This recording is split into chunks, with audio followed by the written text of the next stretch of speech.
وجہ یہ ہے، یاد رکھیں، کہ جو آدمی بدعات ایجاد کرتا ہے گویا کہ نعوذ باللہ وہ خود کو خدا کے مقام پہ سمجھ رہا ہے۔ کیا معنی؟ یہ حج کے دن کس نے مقرر کیے ہیں؟ ہاں جی، رمضان کا مہینہ کون مقرر کرتا ہے؟ لیلۃ القدر کون مقرر کرتا ہے؟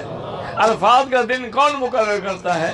قربانی کا دن کون مقرر کرتا ہے؟ صفا مروہ کا حکم کون دیتا ہے؟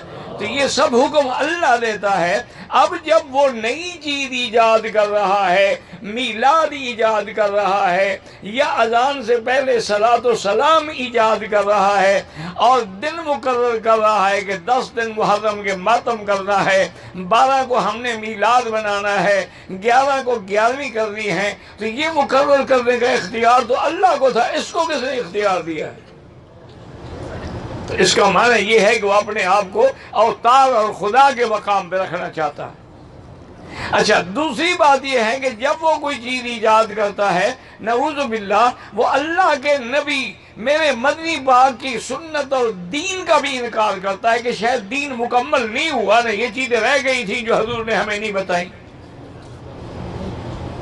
دین مکمل ہو گیا کہ نہیں؟ بھئی اللہ کے گھر میں بیٹھے سچی بات کرو، دین مکمل ہو گیا ہے؟ اچھا، حضور نے وضو کرنا سکھلایا؟ حضور نے استنجا کرنا سکھلایا ہے؟ حضور نے انگلیوں میں خلال کرنا سکھلایا ہے؟ حضور نے اپنی بیٹیوں کو ایام حیض کے بعد پاک ہونے کا طریقہ سکھلایا ہے؟ نفاس سے پاک ہونے کا طریقہ سکھلایا ہے؟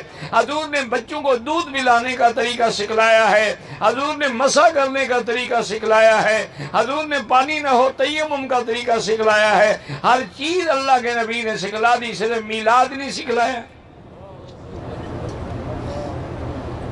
اگر یہ دین تھا تو حضور نے کیوں نہیں سکھلایا؟ مانا حضور پہ الزام لگا رہے ہو۔ اور اگر یہ دین نہیں ہے تو پھر دین میں نئی بدعت کیسے ایجاد کر رہے ہیں؟